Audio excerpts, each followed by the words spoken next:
My parents threw me out for my pregnant sister on my 18th birthday, but karma struck back spectacularly at her wedding. Allow me to illustrate the dynamics of my family for you. My name is Deborah, and I was born into a family who publicly called me their midlife mistake.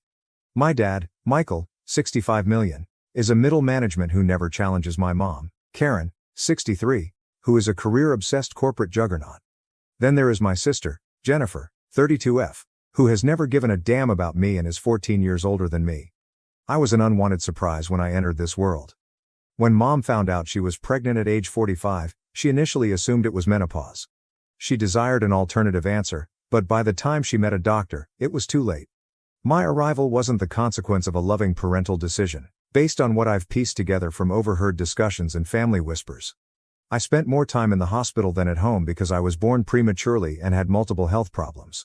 Mom never paid much attention, constantly saying she had meetings that were too important to miss. Dad and my Aunt Rachel alternated in keeping an eye on me. Aunt Rachel has become the family's saint. Rachel was there, speaking encouragement through the incubator while my mother was probably closing deals. "You're going to be just fine, little one. You're stronger than you know."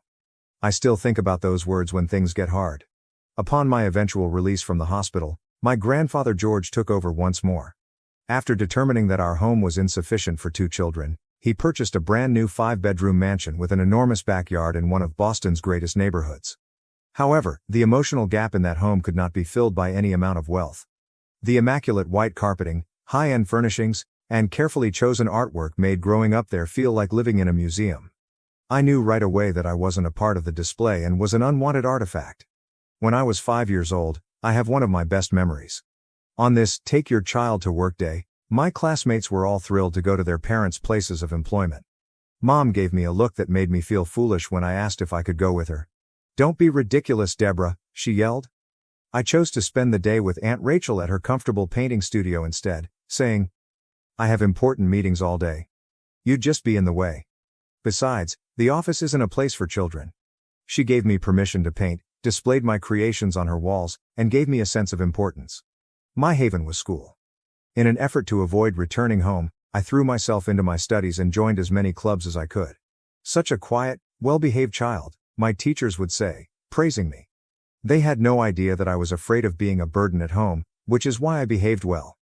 Even during her brief holiday visits, Jennifer's lack of interest was evident, even though she was already enrolled in college when I entered elementary school.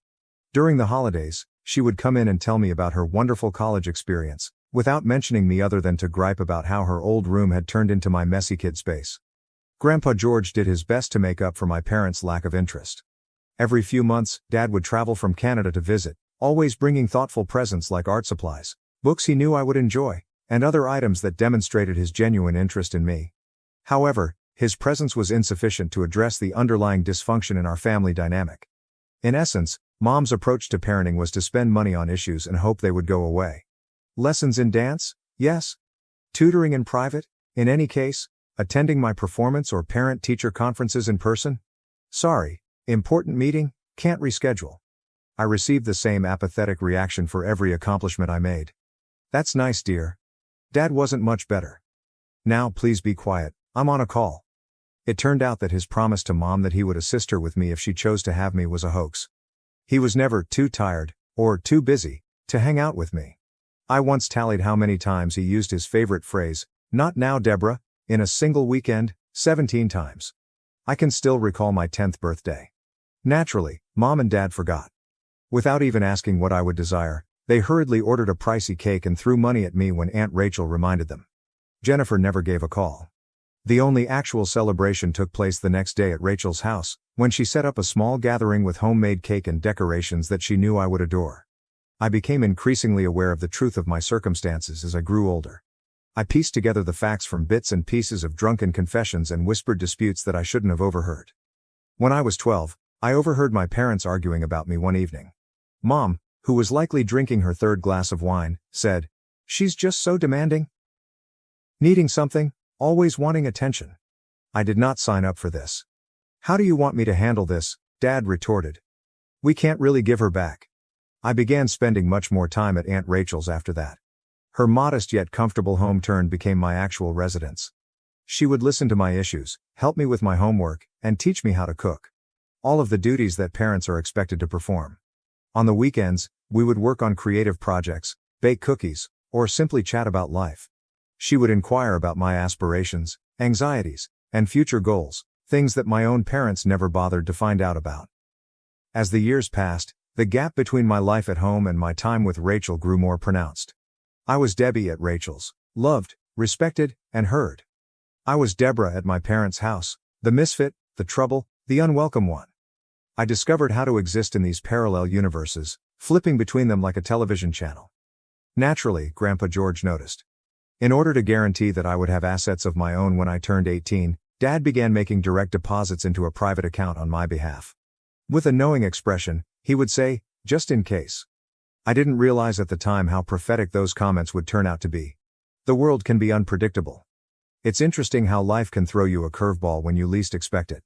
When my parents dropped a bombshell on me, I was 18, counting down the days until I could leave for college, and struggling to get by each day in the emotional wasteland that was my home. "Deborah," Mom continued in a very upbeat tone, "we have amazing news. Jennifer, your sister, is pregnant and getting married. We're going to be grandparents," Dad added with a foolish smile. Wondering why they were telling me this as though I should be ecstatic, I forced a smile. "That's fantastic," I said. Mom went on, "We're going to be very busy preparing for the wedding," oblivious to my lack of excitement. Their eyes flitted to my bedroom door, and then all of a sudden everything fell into place. "Jennifer and her husband will need space for the baby when they move in with us after the wedding." It all made sense. The measuring tape I had seen in my room, the whispered discussions I had been overhearing, and their strange interest in my college aspirations. They were preparing for my departure as well as Jennifer's return. I realized that the upcoming weeks would be a game changer as I stood there and saw their faces light up at the thought of their real family getting together. I had no idea how drastically those changes would occur or how karma would soon make a big appearance in our family's drama. Update 1. How my parents officially erased me on my 18th birthday. Allow me to explain how my parents formally removed me from their lives on my 18th birthday. Aunt Rachel prepared her customary birthday pancakes and gave me the most considerate presents, including books, art tools, and a lovely handcrafted photo album of our times together. I spent the morning with her.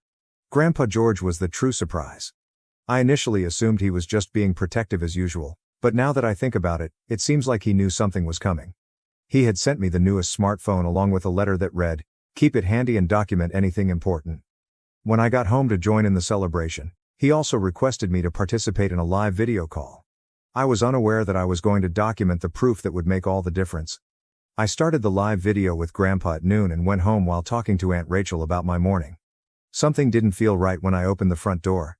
There was an odd fragrance of fresh paint in the air, and the house was eerily quiet. My pulse began to race as I ascended the stairs to my room. Something was clearly off. I always left my door open, but now it was closed. I nearly dropped my phone in horror when I turned the handle.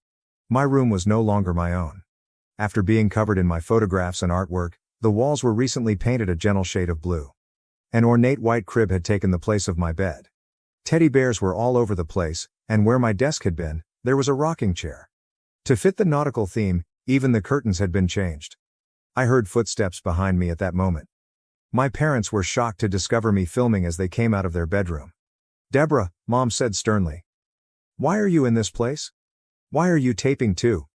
I was still processing the whole deletion of my existence, so I hardly paid attention to what she was saying. "My room. What happened to it? Where are all my belongings?" Dad nervously cleared his throat. "You see, Deborah, we've made the decision to give your sister's child this room. Because it has the most natural light, it's ideal for a nursery, and our first grandson deserves the best," he said.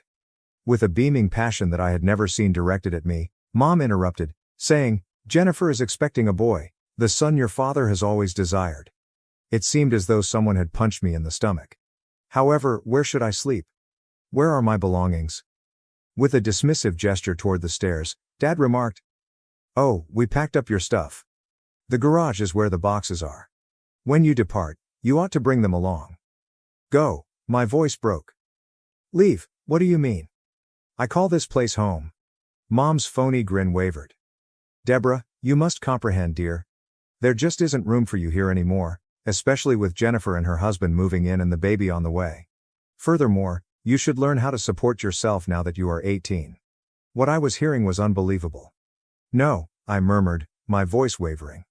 No, I won't go. I also call this place home.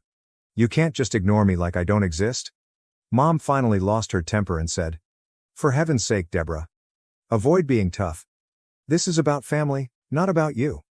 "I am a member of your family." Tears were flowing down my face as I yelled. "I am your daughter. My birthday is today, and you're throwing me out. Did you not even realize it was my birthday?" Dad rolled his eyes. "Is it your birthday? Is it the purpose of this outburst? We have no time for such nonsense." Their indifference struck me like a blow to the body. Mom looked anxiously at my phone, which was still filming everything, while I was crying. "Stop causing a commotion," she growled. "The neighbors will listen." "Well done," I fired back. "Give them permission. Make it clear to everyone your true character." Dad's fingers dug cruelly into my arm at that moment. He snarled, "That's enough," and pulled me to the stairs. "Leave right away and don't return." After a last shove, I was on the front porch with my stuff in hurriedly packed boxes. With a finality that reverberated in my bones, the door slammed behind me. I'm not sure how long I sat there crying, but Grandpa George's voice finally broke through my tears. "Are you there, Deborah, my love? I witnessed everything. Don't worry, we'll resolve this. For now, go to Rachel's, shall we? And be careful with the video." Having witnessed the entire event via Grandpa's shared live broadcast, Aunt Rachel was already waiting at her door when I got there. For the first time that day, I felt secure as she drew me into a strong embrace. Rachel insisted that my birthday be celebrated. She ordered my favorite meal, invited some of my closest friends over, and made every effort to make the day memorable. We all understood, however, that this was about more than just a botched birthday celebration. It was about my whole existence being completely upended. Grandpa George sent me an email that night when I was lying in bed in Rachel's guest room, which she started referring to as my room right away. He had a strategy, and his lawyer had saved and certified the live stream footage. He wrote, "The wedding is in 3 days. Be prepared. Karma occasionally requires a little assistance to get going." I didn't realize at the time how correct he was, or how spectacularly karma was about to hit. Update 2, Jennifer's wedding is the target of karma. Aunt Rachel demanded that we go to Jennifer's wedding even though we weren't invited. She helped me into a gorgeous blue frock she had purchased for the event and remarked, "We have every right to be there." Besides, we were specifically invited by Grandpa George. As soon as we walked into the reception area, I saw Grandpa. I felt uneasy since he was sitting at a table close to the front, looking sharp in his pricey suit. His exact plans were kept a secret from me, as he wanted to be prepared for some justice. As my parents had imagined, the ceremony itself was picture perfect.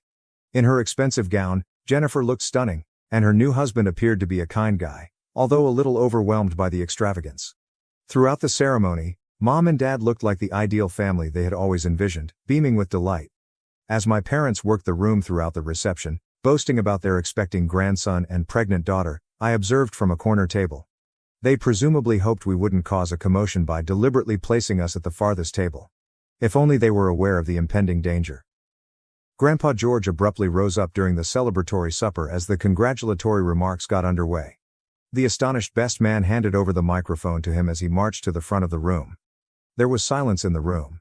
He opened with the serene authority that only comes with age and wealth. "Ladies and gentlemen, I'm sorry to disturb this happy occasion, but there is a serious injustice that must be addressed. I have never seen a takedown as deliciously vicious as the one that followed." Grandpa meticulously described every aspect, from my parents' early denial of my existence to their recent eviction on my birthday. On the projection screen in the reception area, he presented a few selected segments from the live feed, allowing everyone to see their actual hues in high definition. He roared, "These people threw their own daughter out like garbage on her 18th birthday to make room for their new grandson. Keep an eye on this." The film showed Dad's physical aggressiveness and Mom's contemptuous cruelty.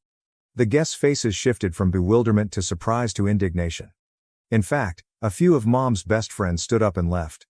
As she watched, Jennifer's mascara trickled down her cheeks, making her new spouse appear more uneasy.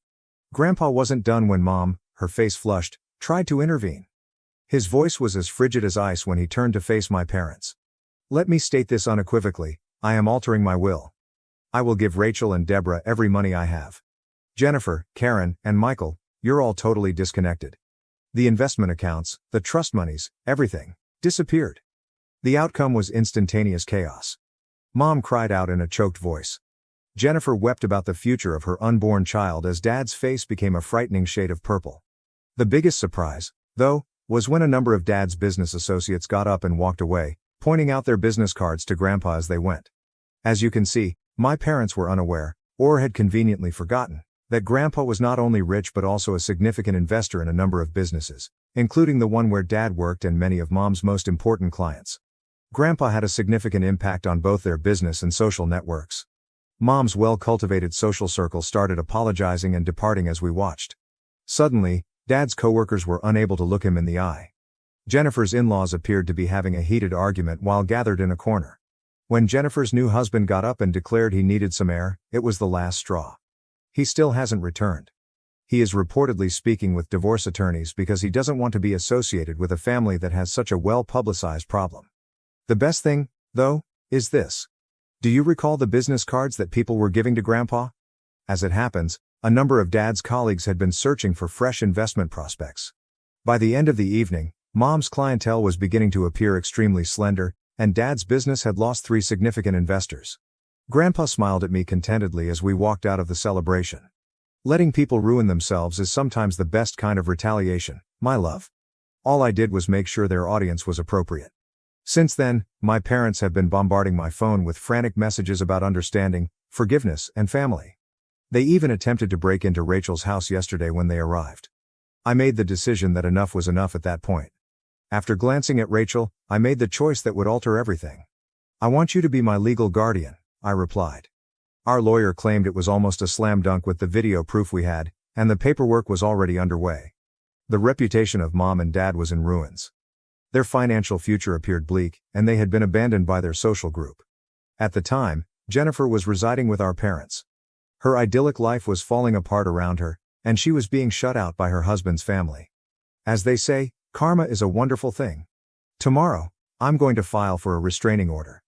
It should be an easy win because of the video proof of Dad's physical assault and their emotional abuse. If we wish to pursue a civil complaint, our attorney thinks we have sufficient funds for one as well.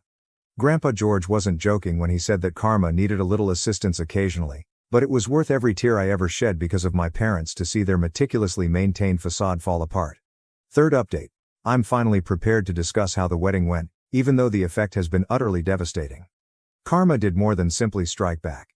It composed a symphony of justice that would make any fan of vengeance cry with delight. Let's begin with the court case. Only 2 weeks after the disastrous wedding, the court hearing for Rachel's guardianship and my restraining order was set. My parents appeared in their most favored role, that of loving, worried parents who only wanted their daughter back.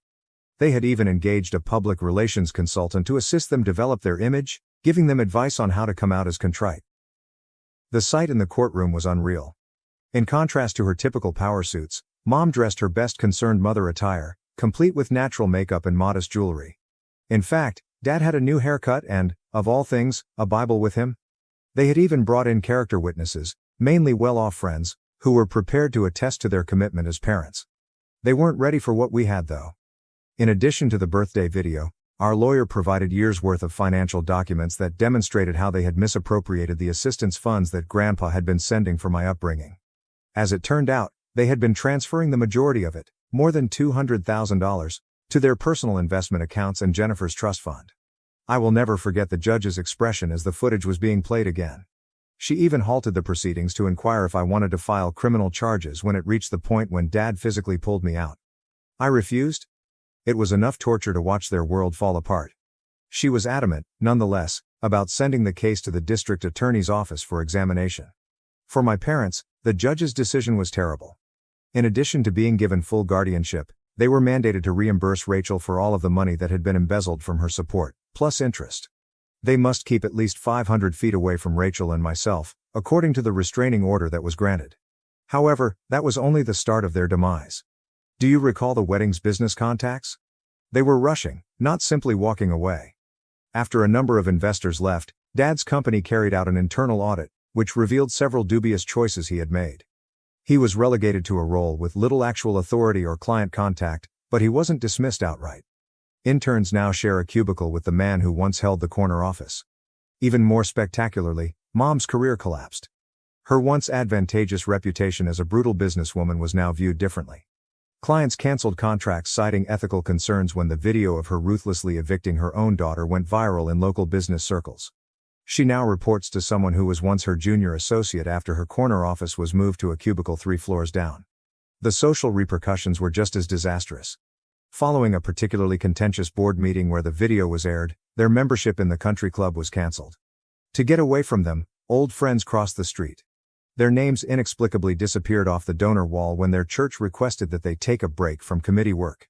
In little than a month, the meticulously crafted social standing they had spent decades cultivating fell apart. Things haven't gotten much better for Jennifer. 2 weeks after the wedding, her husband filed for divorce, citing fraudulent misrepresentation of family character. She continues to live with our parents, using department store maternity clothes in place of her fashionable pregnancy outfit. My former room, the nursery they so brutally evicted me for, is now empty and underused, while her ideal suburban dream has degraded into sharing her old adolescent bedroom with her expectant child. The impact on finances has been enormous. Grandpa George wasn't threatening the will in a meaningless way. He essentially moved the majority of his assets out of my parents' grasp by having his attorneys create an irrevocable trust for Rachel and me. They have now received eviction papers from the house they reside in, which is officially held by one of Grandpa's businesses. While the investigation into the stolen support monies is ongoing, their investment portfolio has been placed on hold.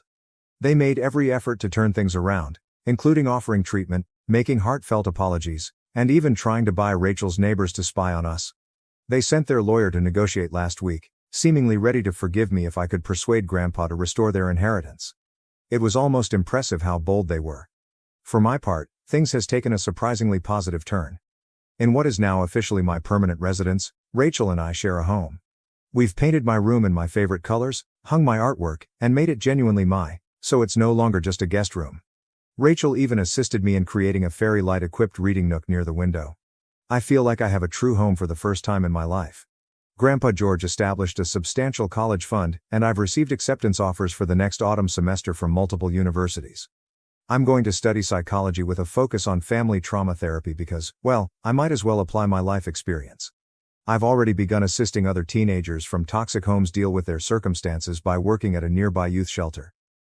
The amount of support I've received has been tremendous. It seems that many people in similar circumstances found resonance in my narrative. I've started a blog to chronicle my healing process, joined support groups, and gained new friends that can relate to what I've been through. The texts I get every day from people going through similar things give me hope that all of this suffering can lead to something positive. Yesterday, my parents' most recent attempt to get in touch was a formal letter from their lawyer threatening to sue me for defamation if I don't take back my false accusations. Our lawyer actually chuckled when he read it, but he also reminded them that we have everything on video and that the truth is an absolute defense against defamation. As I reflect on the last 3 months, I've come to the essential realization that sometimes the family you were born into isn't the one you were intended to be with. I learned what unconditional, encouraging, and respectful family love looks like from Rachel and Grandpa George.